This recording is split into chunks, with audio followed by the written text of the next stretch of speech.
J'ouvre le second débat de ce Sens Public, débat de société sur l'interdiction des téléphones portables au collège. Depuis la rentrée, 200 établissements l'expérimentent. Est-ce symbolique, anecdotique, efficace, insuffisant? Première réponse en images avec ce reportage de Samia de Chir dans l'un des collèges tests. On est à Mêlée-du-Maine en Mayenne. Ils sont désormais invisibles. L'utilisation des téléphones portables est strictement interdite dans ce collège de Mayenne. Les élèves ont deux choix, le laisser dans un casier ou dans leur sac à dos dont ils ne doivent jamais le sortir. Moi je le range dans mon sac, je le mets en mode avion, je l'éteins et après je rentre dans le collège. En réalité, la loi interdit déjà l'usage des téléphones mobiles au collège depuis 2018. Mais la règle n'était pas forcément toujours bien respectée. Ça a causé des problèmes, comme quand il y en a, ils filmaient, il faisait des vidéos, il les montrait, il les mettait sur Internet. Il y en a qui se prenaient en photo pendant des cours quand les profs ne regardaient pas ou dans les toilettes ou envoyaient des messages et du coup ça a été interdit. En avril dernier, le règlement intérieur du collège a été modifié. Il a été mis que les élèves ont le droit d'avoir un téléphone mobile, mais il doit être non visible, éteint et rangé dès l'entrée dans le collège. Tout téléphone utilisé dans l'enceinte de l'établissement est désormais systématiquement confisqué. Pas de visibilité, c'est-à-dire que si on voit un portable visible dans une poche ou un élève sortir un portable de son sac, on va le ramasser, je vais le conserver dans mon bureau et puis on va prévenir les parents. On va échanger avec les parents pour savoir quand on peut le rendre. Depuis, aucun élève n'a plus été surpris en train de filmer ou prendre des photos à l'intérieur du collège. L'idée, c'est vraiment que les élèves se déconnectent d'un objet qui psychologiquement est un peu trop vital pour eux maintenant, qui est un petit peu ce moment de répit. Bonjour. On peut fermer la porte, s'il vous plaît. C'est un plaisir de vous retrouver. Ça faisait un petit moment maintenant. On doit reprendre nos bonnes habitudes du collège. La pause numérique du portable. Ça vous dit quelque chose? Rapidement. Est-ce que le portable vous manque parfois? À qui ça ne manque pas? Plutôt bien acceptée par les élèves, la pause numérique vise aussi à les faire réfléchir sur leur rapport aux écrans. Quand on est moins sur les écrans, on est de fait un peu plus attentif, puisque moins absorbé par ces choses-là. La concentration est meilleure, ça c'est sûr. Et nous, en tout cas, on veut travailler à ça. Quand on a fait appliquer cette mesure, on a vu des fruits assez rapidement. Je pense que dans la durée, on en verra encore de meilleurs fruits. En tout cas, c'est un combat sur la durée, c'est certain. Les parents d'élèves ont eux aussi bien accueilli la mesure. En cas de problème, leurs enfants peuvent toujours les joindre via le collège, comme avant l'époque des téléphones portables. Faut-il interdire les téléphones portables au collège? On en débat, et puis ça ouvre un débat évidemment sur la place des écrans dans la vie de nos enfants et petits-enfants, et dans les nôtres également. Laurence Garnier, bonsoir, bienvenue. Bonsoir. Vous êtes sénatrice LR de Loire-Atlantique, membre de la commission Culture, Éducation, Communication et Sport, et vous êtes à la tête d'un groupe de travail sur l'exposition des enfants aux écrans. Jean-Rémy Girard, bonsoir et bienvenue. Bonsoir. Vous êtes professeur de français en lycée et président du syndicat national des lycées, collèges et des écoles. Mickaël Stora, bonsoir et bienvenue. Bonsoir. Vous êtes psychologue, psychanalyste et fondateur de l'Observatoire des mondes numériques en sciences humaines. Évidemment, Sophie de Ravinel est restée à mes côtés, éditorialiste politique. Bon, je pose la question générale du débat pour commencer un petit tour de table rapide. Faut-il interdire les téléphones portables au collège? Laurence Garnier, oui, non? Oui, je crois que c'est une mesure qui est indispensable et dont on va s'apercevoir très rapidement maintenant de sa nécessité absolue pour des questions d'apprentissage, de harcèlement. Pour beaucoup de questions, en réalité, on est en train de découvrir la face émergée de l'iceberg. Il y a toute une face qu'on va encore découvrir, j'en suis convaincue. Oui, harcèlement, résultats scolaires, évidemment, ce seront deux des chapitres qu'on abordera dans ce débat. Jean-Rémy Girard, double question. Un, votre point de vue, est-ce que vous y êtes favorable ou pas? Et puis deux, est-ce que c'est vraiment nouveau? Alors oui, et d'ailleurs c'est déjà le cas, puisque l'usage est déjà interdit. Alors très précisément, puisque c'est une loi quand même, il est interdit sauf dans les lieux où il est autorisé. Et donc c'est le règlement intérieur qui détermine. Donc là, ce dont parle la ministre démissionnaire, c'est j'allais dire surtout de les déposer à l'entrée, c'est-à-dire de, entre guillemets, faire que l'objet ne soit plus avec l'élève. Pendant tout le temps scolaire. Pendant tout le temps scolaire. Donc effectivement, hein, on a constaté une multiplication des portables, des utilisations des portables, notamment aux récréations, avec parfois des élèves qui passent beaucoup plus de temps sur leurs écrans qu'à communiquer entre eux. Ouais. Michael Stora, l'interdiction, c'est la meilleure solution pour vous ou pas? Non. Je ne pense pas que l'interdiction soit l'unique solution, mais elle est intéressante. Elle permet peut-être sûrement de soulever un débat. Mais évidemment, d'ailleurs, j'ai été content de voir votre petit reportage où justement un prof met en place une cellule de dialogue, parce que là, ça a de l'intérêt. Mais sinon, en soi, l'interdiction a souvent un effet un peu pervers, c'est-à-dire de faire de l'objet portable un objet terriblement transgressif, voire de valeur. Mais c'est vrai qu'il est intéressant d'aider peut-être les plus jeunes à pouvoir mieux saisir la manière dont ils sont connectés ou trop connectés. J'entends votre argument, mais si on est dans une dérive ou une surconsommation, et d'ailleurs ça peut nous concerner nous aussi, il y a peut-être un moment où l'interdiction, il y a cette prise de conscience. On entendait ce prof, c'est cette séquence j'imagine à laquelle vous faites allusion, réfléchissons à l'usage de nos smartphones ou de nos écrans, ça peut susciter cette prise de conscience, mais peut-être qu'il y a un moment où il faut quand même fermer la barrière. Vous avez raison d'ailleurs de soulever nous-mêmes en tant qu'utilisateurs, puisque une dernière étude menée par la revue Wired, qui est une revue geek américaine mais très sérieuse, montre que les plus connectés, ce sont les 35-49 ans. Donc, à l'inverse de ce que l'on croit, ce ne sont pas forcément les collégiens. Voire 51 ans. Voire 51 ans. Oui. Donc, ce qui est vrai... dans la cible, ça. Oui, absolument. Voilà, alors, bon, on est dans la cible. Et la question, c'est comment est-ce que nous-mêmes, adultes, parents, professeurs, réfléchissons à notre manière d'être connectés. Comment est-ce qu'on peut aider, créer de manière un peu plus pédagogique cette manière de se représenter les choses, d'où le fait de l'intérêt de ce mini-reportage. On voit un prof qui va justement réfléchir avec les jeunes à la manière dont ils sont trop connectés ou pas. Un reportage signé Samia Dechir. Alors effectivement, comment, et d'ailleurs c'est drôle parce qu'il y a souvent des discussions à table où ce sont nos enfants qui nous disent mais arrête avec ton portable. Donc bref, mais on est là pour parler justement de nos enfants ou de nos petits-enfants. La décision de la ministre, elle fait suite à la mission écran qui avait fait un certain nombre de recommandations. Par exemple, on va en voir une, ne pas confier de téléphone portable aux enfants de moins de 11 ans, puis leur confier un appareil sans Internet jusqu'à 13 ans. Laurence Garnier, donc je rappelle que vous dirigez ce groupe de travail sénatorial sur la surexposition des enfants aux écrans. Peut-être le constat, cette surexposition, on peut l'évaluer, elle commence à partir de quel âge? Comment vous l'évaluez? Alors, il y a tout un ensemble de chiffres qui existent et qui posent d'abord un certain nombre d'indicateurs temporels. Un chiffre qui est simple à retenir, c'est un enfant entre 7 et 10 ans en France passe en moyenne 3 heures par jour devant les écrans. On parle de tous les écrans, c'est-à-dire la télévision, les tablettes, les téléphones portables des parents, normalement à cet âge-là, encore que. Et on voit que ce chiffre augmente, il atteint environ 5 heures pour les adolescents de 15 à 17 ans. Donc le rapport utilise cette jolie phrase de Proust, à la recherche du temps perdu. Pendant qu'on fait ça, on ne fait pas autre chose. Ça paraît évident, mais je crois que c'est important de le rappeler. Donc effectivement, j'entendais Michael Stora. Bien sûr qu'il faut accompagner, bien sûr qu'il faut toute une pédagogie, l'exemplarité de l'adulte qui est loin d'être exemplaire et je crois qu'on en est tous conscients ici. Pour autant, sans remettre en cause l'outil lui-même, qui apporte aussi un certain nombre d'améliorations dans notre société du XXIe siècle, je crois qu'il y a des jalons à poser. Aujourd'hui, il viendrait à l'esprit de personne de dire qu'on peut conduire une voiture à 12 ans. C'est à peu près accepté qu'on peut avoir son permis à partir de 17 ans. On estime que c'est un jalon raisonnable. Je pense qu'il faut arriver à poser les mêmes jalons. C'est le sens effectivement du rapport de la commission éducation.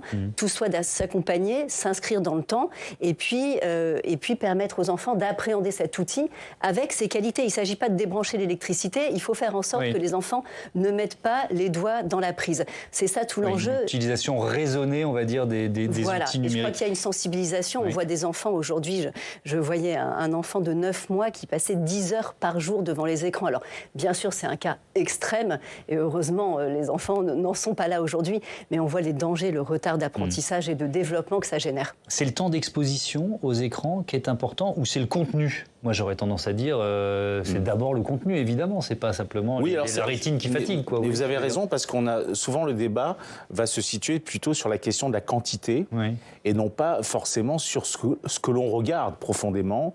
Et je pense que c'est important. peut-être même de dialoguer autour de ce que l'on regarde.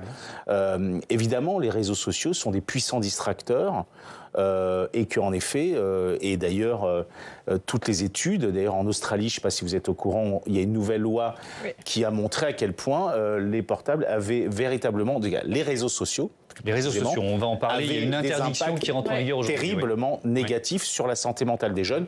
Ça fait partie des choses que moi je pense depuis bien longtemps. Mais j'aimerais quand même juste repréciser une chose, parce que le terme de surexposition a été réinterrogé par un chercheur du CNRS INSERM, Philippe Bernard, qui a montré, avec une étude très approfondie, que c'est pas tant, parce qu'il s'est interrogé, qu'est-ce que ça veut dire surexposition ? C'est que c'est pas forcément que la question du temps, mais c'est la question du contexte familial, culturel, social, dans lequel on regarde les écrans, qui va avoir un impact négatif ou pas. Pour dire les choses simplement, si on est dans une famille où on dialogue, eh bien, les résultats, les impacts seront moins négatifs. Les familles dans lesquelles il y aurait moins de dialogue, peut-être avec des précarités sociales, malheureusement, a plus d'impact. Donc je crois que c'est important de penser que le portable n'est souvent que le symptôme visible d'une problématique plus compliquée. Jean-Rémy Girard, petite question personnelle, ça fait combien de temps que vous enseignez ? Moi, ça doit faire 20 ans, un petit peu moins de 20 ans. Est-ce que vous avez, donc il y a la génération TikTok qui est arrivée entre-temps, est-ce que vous voyez un effet, un déficit d'attention, vous voyez vraiment une différence entre vos élèves d'il y a 20 ans et vos élèves d'aujourd'hui ? Lié à l'accès au portable, l'accès à Internet facile, etc., etc. Alors moi, je ne peux pas vous dire que c'est lié parce que je ne suis pas scientifique, moi je suis professeur de lettres. Votre ressenti ? Je peux vous dire qu'effectivement, on a des difficultés d'attention, on en avait aussi il y a 20 ans. C'est difficile, nous, de les mesurer, mais effectivement, un camp de concentration long, on a beaucoup plus d'élèves qui ont du mal à lire des livres entiers, des romans, des choses comme ça. Ça, c'est effectivement quelque chose que je constate. Est-ce que c'est lié au portable ? C'est pas moi qui vais répondre à cette question. Est-ce que c'est lié aux écrans ? À un moment, de toute façon, oui, les écrans en concurrence et l'écrit, c'est pas, je suis pas en train de dire quelque chose d'absolument révolutionnaire en disant ça. Et les écrans vous concurrencent parfois. Vous nous avez dit dans votre établissement, il y a déjà la mesure d'interdiction des téléphones portables, mais sinon, ils peuvent vous concurrencer même pendant un cours. C'est-à-dire que ça arrive que des élèves, ils aillent faire autre chose. Alors oui, ça se produit. Discuter sur un. Ça se produit régulièrement, si vous voulez. J'ai même une anecdote amusante. L'an dernier, mon inspectrice, qui est en train donc de m'inspecter, a confisqué le téléphone portable d'une élève qui était en train de l'utiliser. Oui. Donc oui, ça arrive. Malgré l'interdiction. En tout cas, de toute façon, l'interdiction en classe, ça c'est la norme partout. Sauf si le professeur demandait de le sortir spécifiquement pour une activité pédagogique. C'est très très rare, les enseignants qui utilisent le portable. Généralement, on utilise d'autres outils numériques sur le plan pédagogique que le téléphone portable. Donc l'interdiction en cours, elle existe. Certains élèves peuvent la transgresser, ça arrive, mais la consommation qui a lieu dans l'enceinte de l'établissement scolaire, elle a beaucoup plus lieu entre les cours, le midi, aux récréations, mais j'allais dire, la consommation, elle a surtout lieu en dehors de l'école. Effectivement, les élèves ne sont pas, normalement, vissés devant leur téléphone portable pendant que... Et on est bien d'accord, là, pardon de vous interrompre, les 200 collèges tests, c'est interdiction pendant toute la durée de présence de l'élève à l'intérieur de l'établissement. Alors, ce qui est testé, récréation y compris. Alors, ce qui est testé, mais c'est déjà assez compliqué de vous le dire, puisque la ministre parle d'expérimentation, mais en fait, là, on est au niveau local. C'est-à-dire, chaque établissement met en place son système. Globalement, ce qui est testé, c'est que l'élève dépose le téléphone à l'entrée du collège et le récupère à la sortie. Avec toutes les problématiques que ça peut poser, ça, on en parlera plus tard. Où, etc.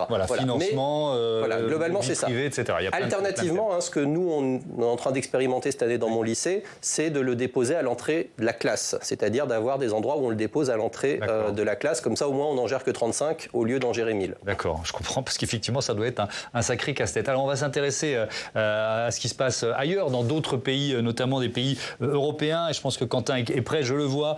Quentin Calmet qui nous rejoint de nouveau sur ce plateau. Rebonsoir Quentin. Rebonsoir Tom. Parce qu'il y a un mouvement récemment, plusieurs pays européens ont décidé d'interdire purement et simplement les téléphones portables dans les bâtiments scolaires. Exactement, nous avons réalisé une carte, on va voir en rouge les pays qui interdisent les smartphones. En Hongrie, en Grèce, aux Pays-Bas, en Italie, les élèves doivent donner leur appareil à leur professeur en début de journée ou les laisser au fond de leur sac. On va commencer par la Hongrie. Cette nouvelle introduction qui a été décidée en cette rentrée, elle a même provoqué des manifestations. On les a vues la semaine dernière à Budapest parce qu'un proviseur, il a été licencié pour avoir refusé de mettre en place cette interdiction. Il faut dire aussi, Thomas, que les relations entre le corps enseignant et le gouvernement de Viktor Orban sont tendues depuis plusieurs années. Les manifestations la semaine dernière étaient donc l'occasion d'alerter sur l'état général de l'éducation publique.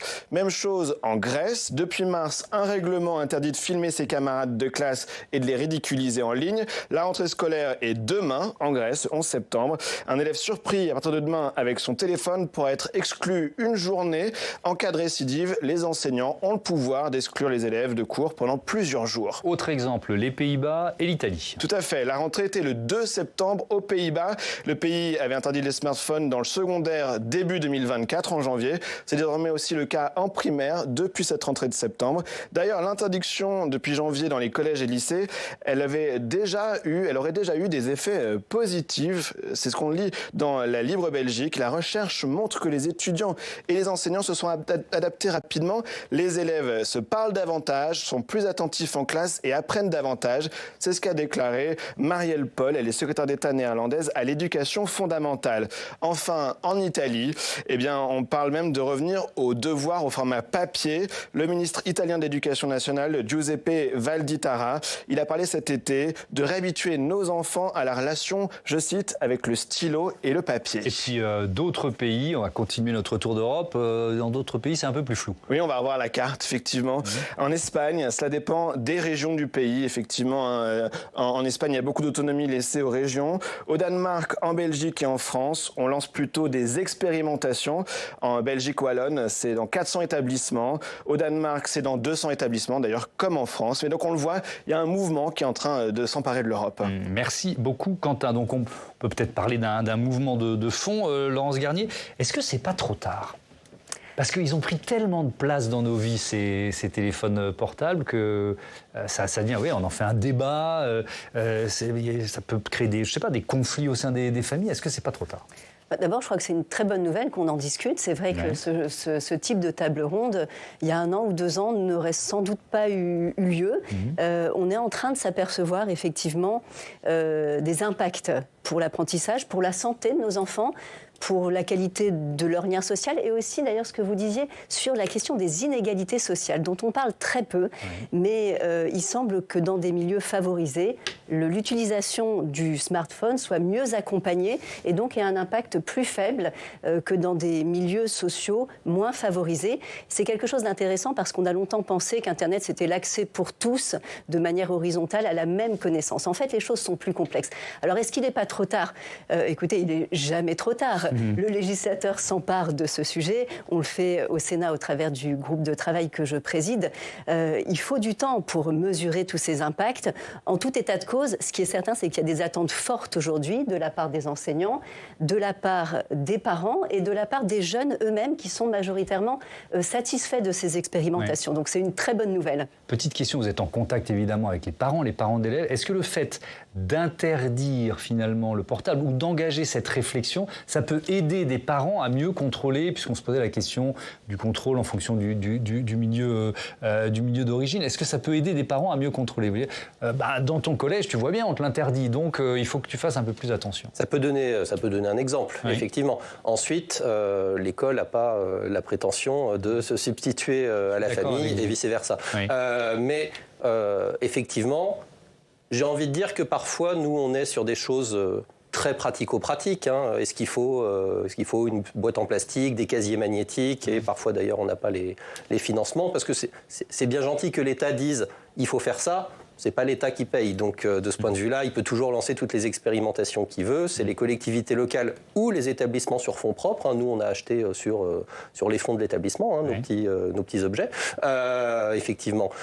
Donc, partant de là, moi, ce que je tiens à dire, c'est que oui, il y a un phénomène téléphone portable chez nos jeunes, il y a un phénomène réseaux sociaux, parce que la grande consommation, c'est une consommation de réseaux sociaux. Je suis désolé de l'apprendre aux téléspectateurs, mais les élèves ne vont pas sur Public Sénat, malheureusement. Hélas. Ça dépend. Rarement. Alors, oui. On vous en parle pas souvent. Voilà, c'est ça. C'est pas le plus courant. C'est plutôt une photo pour Instagram. Oui. Mais effectivement, l'utilisation du portable, elle est quand même massive en dehors de l'école. Et de ce point de vue-là, quand on est en train de dire l'expérimentation qu'on est en train de faire, ça va par exemple réduire le harcèlement scolaire, moi, président du SNALC, j'y crois peu. Vous y croyez pas. Ça se passe aussi en dehors de l'école. Vous avez ouvert deux chapitres. Il y a le chapitre du financement, on va en parler dans un instant, le chapitre du harcèlement, évidemment très important, mais quand même une question avant de donner la parole à Sophie, sur la place que ce téléphone a pris pour nos ados. C'est quoi pour vous? C'est un doudou, c'est... Oui, alors... Non, parce que j'ai participé à une émission où des enfants posent des questions à un expert, et donc j'ai répondu, et j'ai vu à quel point est-ce que les collégiens avaient une inquiétude qui m'apparaissait un peu excessive, et je me suis dit, en effet, puisqu'il y a bien longtemps, j'avais dit le portable est un doudou sans fil, et je voyais qu'il y avait déjà ce rapport incroyablement adhésif, voire addictif, pour certains, au portable, comme un objet qui leur permettait peut-être de se sentir en lien avec l'extérieur, ou en tout cas avec eux-mêmes, quelque chose d'une sorte de miroir un peu narcissique qui existe aussi chez les adultes. Mais ce qui est vrai, c'est qu'en effet, la question est très importante, c'est-à-dire toutes ces formes de régulation. C'est une manière intéressante de poser le débat. La commission écran à laquelle j'ai été auditionné, je trouve, a pris une seule décision très intéressante. Je ne veux pas dire que tout le reste n'était pas forcément bon, mais néanmoins, il faudrait qu'à partir de l'âge de 13 ans, on puisse avoir un téléphone, un smartphone. Et là, je trouvais qu'il y avait une idée... Pas d'accès à Internet avant 13 ans. Ah non, pas de smartphone avant 13 ans. D'accord, oui. Pourquoi? Parce qu'on sait qu'énormément de jeunes, à partir de 8-9 ans, les parents offrent des smartphones. Ça n'a aucun intérêt. Et c'est une manière d'adultifier des enfants, alors qu'ils ne sont pas encore dans ce processus d'autonomisation. Et je trouve que 13 ans représente un âge assez symbolique. Donc l'idée d'offrir un smartphone à son ado de 13 ans, en devenir, est une manière intéressante de passer un cap. Oui, c'est ça, comme une sorte... on manque de rituel. Mais c'est vrai que je trouve qu'il y a quelque chose d'assez intéressant dans cette idée que 13 ans puisse être un âge assez symbolique pour offrir le premier smartphone, alors que déjà... Moi-même, en tant que père, je peux vous dire qu'il négociait vraiment fermement pour en avoir un bien avant. Je témoigne aussi. Voilà. Donc je pense que c'est assez intéressant de travailler cette question-là, d'aider les parents, même si les parents sont aussi énormément épuisés d'autant d'injonctions, parce que la question des écrans, je peux vous dire que ça fait 20 ans, on n'arrête pas de faire, il y a eu toutes sortes de choses qui appuient sur le bouton terrible que redoutent beaucoup de parents, c'est la culpabilité. Oui, puis on a diabolisé il y a très longtemps la télé, on peut même remonter avant, on peut carrément, on peut citer le rock aussi. Pourquoi pas, mais la télé, les jeux vidéo. Les jeux vidéo, n'en parlons pas. Et là, c'est les portables et l'accès à Internet. Est-ce qu'il y a quand même une différence? Oui, évidemment, quand on rentre dans le détail, par exemple, en ce qui me concerne, le jeu vidéo reste une pratique culturelle et artistique. Après, ça dépend des jeux. Les réseaux sociaux, mon dernier livre, vous savez, s'appelle « Les réseaux asociaux ». Donc, c'est une dénonciation en règle, parce que je travaille plutôt avec les ados, pour montrer les impacts toxiques sur la santé mentale des jeunes. J'en suis persuadé, chez certains adultes aussi. Je crois qu'il faut savoir différencier. Il faut que les profs aussi, dans le cadre des EMC, c'est ça? Oui. EMC ou quoi, ça, EMC? éducation... C'est une demi-heure par semaine, on n'a pas le temps. Mais l'acronyme, c'est l'acronyme de... Enseignement moral et civique. Pardon, voilà, je l'avais pas. On est censé tout faire. Parce que mes enfants sont de la 5e République, les discriminations, en une demi-heure. Voilà, c'est une question, en effet, mais c'est créer du dialogue avec les jeunes, pour qu'ils soient plus intelligents que leurs parents. Plein de thèmes à aborder, donc la question du porte-monnaie, du financement de tout ça. Sophie, ça vous a inspiré un lien, j'étais surpris, entre le téléphone portable et le masque sanitaire. Oui, je dois dire, c'est un peu étrange et vous allez comprendre parce que n'imaginez pas que je vais vous entraîner dans l'idée qu'il puisse y avoir propager des émanations toxiques de certains réseaux sociaux, même si dopés à la surconsommation, ou bien de quelques sites de discussion entre adolescents, n'est-ce pas, victimes de leurs explosions hormonales. On en a tous rencontré. Non, en réalité, le lien entre les deux, c'est l'élu local. Voilà, l'élu local. Et il n'en peut plus. Et l'histoire du masque sanitaire lors de la crise du Covid avait servi d'emblème des tensions avec l'État. On s'en souvient tous. Et souvenez-vous, c'était 2020, il y avait des régions qui avaient décidé de leur propre chef de commander des millions de masques. Et puis, on avait vu en Asie ces soldats des régiments du train, vous vous en souvenez, sur le tarmac de l'aéroport de Bâle, et qui avaient sauté sur les livraisons pour les perquisitionner au nom de l'État. Eh bien, le bras droit d'un responsable d'une grande région de France vient de m'en reparler aujourd'hui à l'occasion de cette affaire du téléphone portable. C'est dire si le souvenir a marqué. Les élus locaux bouillonnent et fulminent. Alors, vous allez nous expliquer pourquoi. Eh bien, parce qu'en fait, c'est à l'heure du budget et des finances publiques et qui virent au rouge écarlate. Ils viennent de se prendre une torgnole, vous m'excuserez de l'expression, monumentale de Bercy, les accusant d'avoir aggravé les déficits par leur comportement. Et les téléphones dans tout ça, me direz-vous, eh bien, il est une goutte d'eau, mais une goutte d'eau de trop. Personne ne nie le problème du téléphone portable chez les collégiens. Mais le problème, c'est l'État, c'est le gouvernement, et en l'occurrence Nicole Belloubet, et excusez-moi, mais qui, par une interdiction globale, l'annonce sans prévenir de haut, et elle s'octroie les bénéfices d'une annonce faite aux parents éternellement reconnaissants. Évidemment, et ça pose une question centrale, laquelle ? Eh bien, en fait, ça pose plusieurs questions. C'est celle du financement. Le financement, le débrouillez-vous, merci de payer et de nous remercier. Les sommes ne sont pas colossales pour installer des casiers sécurisés, même si, effectivement, il y en a quand même besoin. Ce sont tout de même des sommes, des travaux à prévoir, des contrôles ensuite des parents inquiets. Une goutte d'eau de trop, le vase était sur le point de déborder. On a le congrès des maires dans un mois, c'est compliqué. Et la solution. Alors, donnez-nous quelques idées, quelques solutions. Oui, voilà, les solutions, c'est qu'en fait, le problème, c'est que les relations sont tendues depuis des années. Tout le monde le sait, pas seulement depuis la baisse des dotations par François Hollande, ça avait été initié par Nicolas Sarkozy en 2011. Et le problème, c'est les fameux doublons, comme par exemple cette volonté de l'État de lancer la rénovation énergétique alors que les régions sont déjà sur le sujet. Et il y en a d'autres, des doublons. L'État veut maîtriser. Seul, on en revient à la crise du Covid, lorsqu'Emmanuel Macron ne considérait que deux interlocuteurs, le préfet et le maire, représentant local, et donc la solitude. Et pourtant, si j'ai bien entendu, Michel Barnier a appelé à un nouvel élan de décentralisation. Voilà. Mais alors, vous allez me dire, comme ses prédécesseurs, tous, sans exception, dans les mêmes termes que Gabriel Attal, que Elisabeth Borne, que Jean Castex, qu'Édouard Philippe, sauf que Michel Barnier, et vous allez être d'accord avec moi, est aussi un ancien élu local, un Savoyard, un vrai montagnard, et qu'il a une conscience sans doute que les relations de l'État avec les élus locaux sont passées de la méfiance à la défiance. Et sans doute, pour leur confirmer sa bonne volonté, faudrait-il qu'ils réunissent les grands élus locaux, présidents de région, grands maires, présidents de département, et qu'ils ne réunissent à intervalles réguliers, pas qu'une seule fois, symboliquement. Qui va payer, Laurence Garnier ? C'est toute la question, effectivement. Les annonces gouvernementales et les bonnes idées aux frais de l'élu local, quel que soit l'échelon, qu'il soit communal, départemental ou régional, puisque les régions ont à leur charge les lycées, les départements, les collèges et les mairies, les écoles communales, c'est un vrai sujet. Alors, une fois qu'on a posé ça, beaucoup de collectivités se sont lancées aussi dans la numérisation de l'espace scolaire.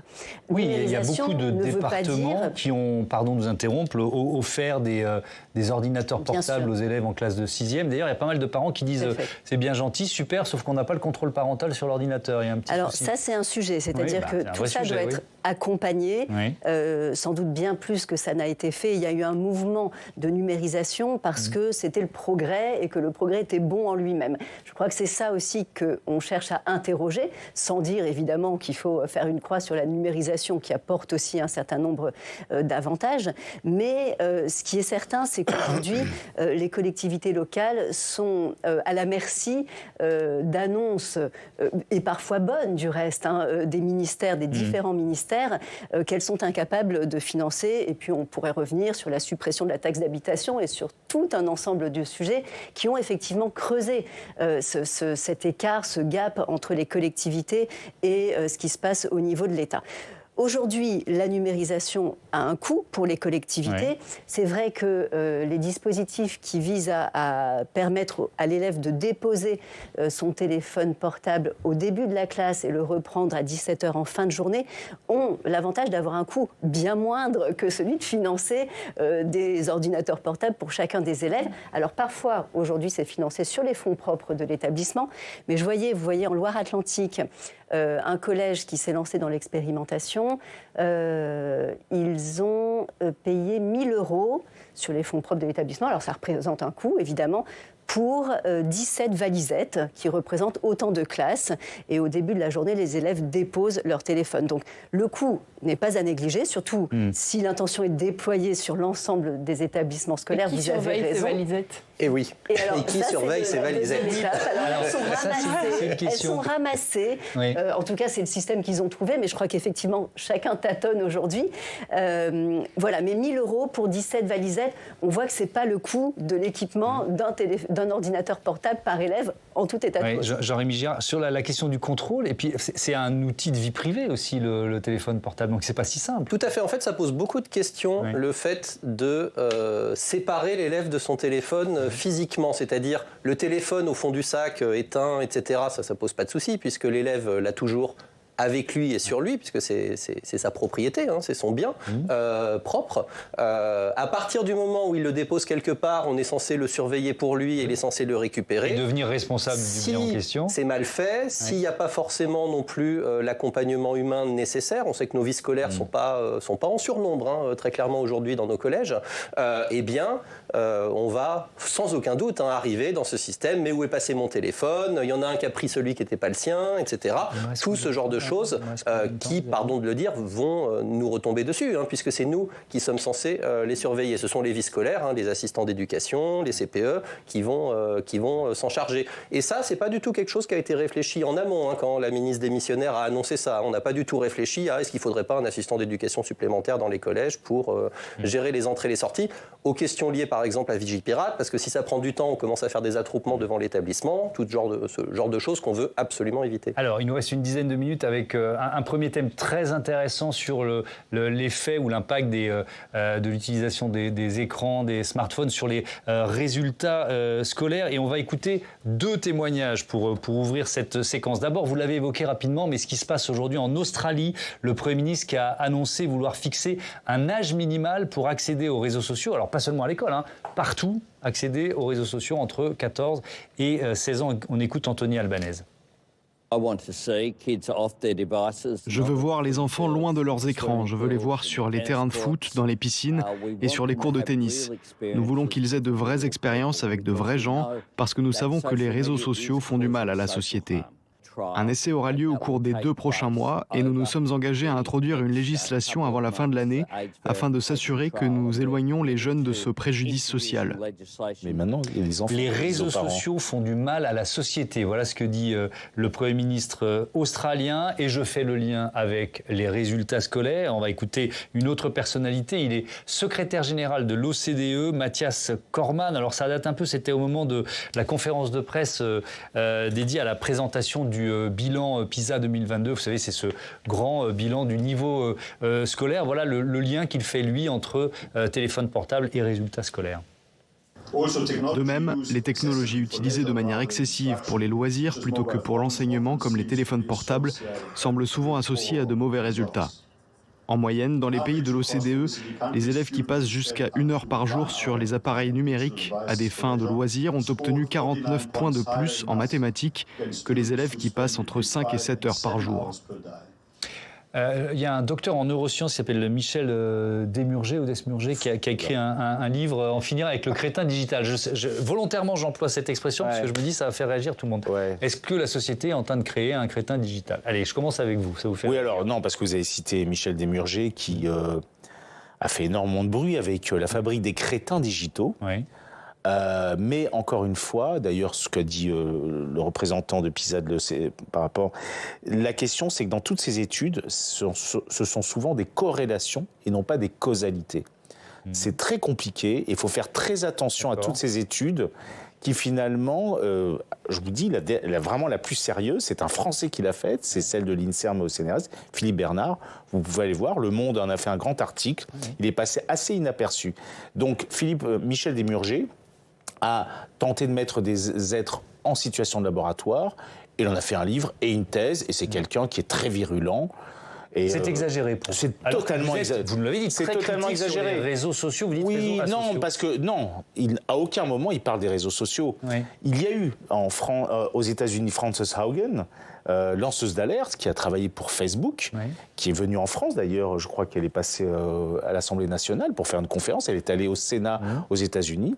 Elle était reconnue parce qu'elle a montré à quel point, oui, Meta avait un effet totalement toxique, surtout Instagram, sur la santé mentale des adolescents. Ça serait un peu long d'en parler ici. Mais vous dites, attention, on n'a pas de preuve, de lien, de cause à effet entre cette utilisation, on va dire, raisonnée, de loisirs, du smartphone ou des réseaux sociaux et des résultats scolaires. Non, parce que finalement, mon travail, moi, en tant que clinicien, c'est que quand je reçois des jeunes qui sont trop sur leur téléphone portable, c'est qu'ils vont mal. Disons les choses. L'addiction est une lutte antidépressive. Donc, ce sont des aides. Et quand on est déprimé, je peux vous dire qu'on a des problématiques pour apprendre. Je pense que le professeur sera d'accord avec moi. Alors justement, je me tourne. On peut avoir des difficultés pour apprendre sans être déprimé aussi. Hein. Oui, bien sûr. Et sans être forcément accro à son téléphone portable. Mais est-ce que vous faites le lien, vous ? Génération TikTok, je caricature volontairement. Moins bon résultat là, je vais vous le faire au doigt mouillé, mais oui, 80% de nos élèves sont accros à leur téléphone portable. Enfin, ça se voit. C'est-à-dire, moi, je fais une pause entre mes 2 heures de cours, ils le sortent tous. Enfin, c'est automatique. Il y en a quelques-uns qui discutent et est-ce qu'ils sont moins bons en français ? Vous me disiez, ils ont plus de mal, pardon, nous interrompre, plus de mal à lire un livre. Alors oui, pareil, moi je vous fais pas la causalité une fois encore, mais on a des études du ministère très claires qui montrent que le niveau de maîtrise de la langue a diminué par exemple depuis les années 80. Ça c'est absolument indéniable, c'est prouvé en France, c'est très clair. Je vous dis pas que c'est le téléphone portable, surtout dans les années 80, mais effectivement, il y a un phénomène téléphone portable, et enfin, je reviens quand même sur ma problématique de harcèlement, puisqu'on en a assez peu parlé. À chaque fois, quasiment, qu'on a une situation grave qui arrive dans les médias sur élèves harcelés, élèves qui met fin à ses jours, des situations absolument atroces, mais quasiment tout le temps, le harcèlement est numérique, ou en grande partie numérique. Donc effectivement, il y a ce phénomène de réseau social, ce phénomène de discussion via l'objet téléphone portable, qui est un objet qui échappe énormément à la surveillance des familles. C'est pas l'ordinateur familial qui est dans le salon, c'est pas le poste de télévision qui est dans le salon. Le téléphone portable, il est avec l'enfant dans sa chambre. C'est très difficile, et nous, Éducation nationale, on est effectivement un petit peu démunis, parce que le harcèlement, aujourd'hui, il se passe parfois dans nos classes, un peu plus dans nos cours de récréation, mais il se passe beaucoup en dehors de nos établissements. Il continue, c'est-à-dire que le harcèlement le harcèlement ne s'arrête pas existe depuis à la toujours, sortie, mais il ne s'arrête pas à la sortie. Tiens, je vous propose un extrait de documentaire réalisé par Cécile Sixou pour Public Sénat, Cyberharcèlement, nouveau fléau scolaire. Elle nous parle d'un collégien qui s'appelle Arthur. Sa douleur va dépasser les portes de l'école. Un soir, Arthur découvre que celui qui le harcèle a créé un groupe sur Snapchat pour se moquer de lui. Pour éviter que maman le voie les messages, parce qu'à chaque fois que j'étais dans le canapé, je suis montée dans ma chambre et j'ai écrit. Sur les réseaux aussi, son harceleur l'insulte et le menace de mort. Quand j'ai reçu le message de mort sur Snap, j'étais pas très bien du tout. J'ai pas réussi à dormir jusqu'à 5h du matin. Laurence Garnier, l'interdiction du portable au collège pendant le temps où les enfants, les ados seront à l'école, ça ne va pas empêcher le harcèlement ? Bien sûr, alors. Ça peut le limiter je me permets simplement de répondre, et puis je reviens à la question. Alors rapidement, il nous reste moins de 5 minutes. Sur la question de la corrélation. Alors, causalité ou corrélation, je laisse aux chercheurs le soin de trancher. En tout état de cause, nous travaillons beaucoup avec Michel Desmurger dans le cadre du groupe de travail sénatorial, et les experts que nous écoutons établissent clairement cette corrélation forte. Sur les résultats scolaires. Sur les résultats scolaires et sur la qualité de l'apprentissage. Et Michel Desmurger a écrit en réponse à la fabrique du crétin digital un livre qui s'appelle « Faites-les lire » et qui explique comment les réseaux sociaux, parce qu'on parle ordinateur, téléphone portable et à l'intérieur réseaux sociaux, ce sont 3 sujets différents, comment les réseaux sociaux aboutissent à une forme de simplification, de simplisme extrême de la pensée. Alors que la lecture permet de renouer avec des mécanismes plus complexes. Ça me paraissait important de le rappeler. Alors sur la question du harcèlement, bien sûr, vous avez raison, ce sont des choses qui échappent largement aux parents. Des règles simples, mais qui participent à l'éducation familiale. On n'emmène pas son portable dans sa chambre. Mais ça, c'est de la sensibilisation sociale. Combien d'enfants sont avec leurs flammes sur Snapchat jusqu'à minuit, 1h du matin? Et quand ce sont des flammes, c'est pas très grave. Quand ce sont des menaces de mort, c'est beaucoup plus grave. Donc là, je crois que la réponse, c'est d'abord essayer de contrôler, c'est ce qu'ils essayent de faire en Australie, mais c'est complexe. L'inscription, l'accès aux réseaux sociaux en fonction de l'âge, 14, 16 ans, c'est ce dont il était question. Je crois que le président Macron évoquait l'âge d'ailleurs de 15 ans, donc on est à peu près dans les mêmes eaux. Et je pense qu'il y a d'abord une question à intégrer de la part des familles, c'est que les réseaux sociaux, avant 15 ans, c'est toxique, c'est mauvais, les enfants ne sont pas en mesure de l'appréhender. On est tous d'accord, mais la réaction de Sophie, c'est un peu, je pense, celle de pas mal de parents ou de grands-parents qui disent qu'ils sont bien gentils là, sur Public Sénat, mais comment on fait quoi? Ce sont ces injonctions permanentes qu'on fait aux parents. C'est pas si facile. Je suis d'accord avec vous, hein, mais bon, ensuite, c'est ça parce que à ton ado. Quoi. Je me permets parce que vous avez évoqué à un moment qu'en tant que professeur, on n'avait pas forcément la prétention de pouvoir remplacer les parents. Ce qu'on observe quand même, c'est que de plus en plus les politiques, disons les choses, veulent remplacer ou veulent peut-être aider les parents. C'est-à-dire, nous, ce que j'appellerais un surmoi étatique. Et finalement, les parents se retrouvent un peu infantilisés. Je crois profondément que concernant le harcèlement, c'est un sujet que je connais bien, la plupart des jeunes que j'ai reçus ont été harcelés, ça a toujours existé le harcèlement. Le cyberharcèlement, en effet, c'est un enfer absolu, puisqu'il n'y a plus d'endroit. C'est puissance 10. Il n'y a plus d'endroit où on se sent finalement épargné. À nouveau, c'est un symptôme, mais est-ce que c'est vraiment la maladie que l'on soigne à travers des mesures? Je pense que profondément, on voit peut-être que vous êtes au courant de certaines expérimentations autour de collèges, d'écoles empathiques. C'est-à-dire travailler cette question de comment est-ce qu'on peut envisager l'autre par l'empathie, par exemple. Ça, on serait plus empathique si on n'était pas 30 ou 35 en classe. Hein. Voilà. Alors ça, c'est vrai.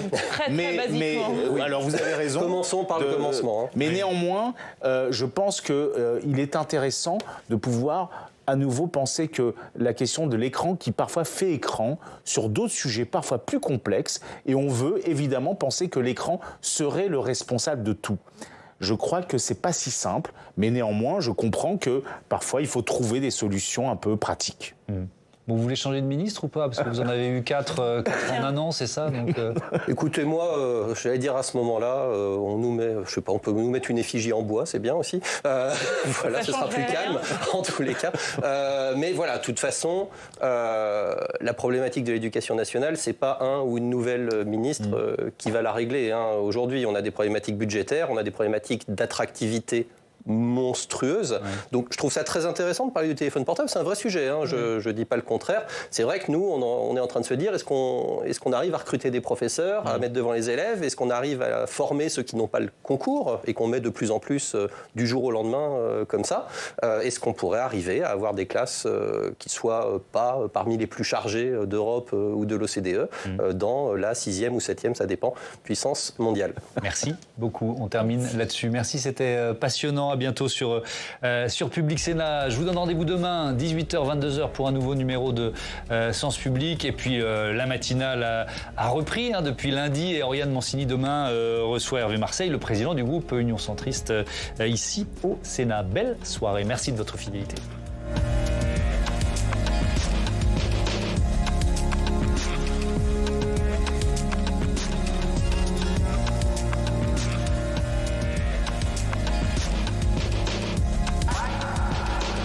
Vous avez regardé votre programme avec Schmitt, premier fabricant français. Des espaces optimisés au millimètre près, sur mesure et dans lesquels on se sent démesurément bien. Votre Home Schmitt Home. Voir ou revoir votre programme sur publicsena.fr.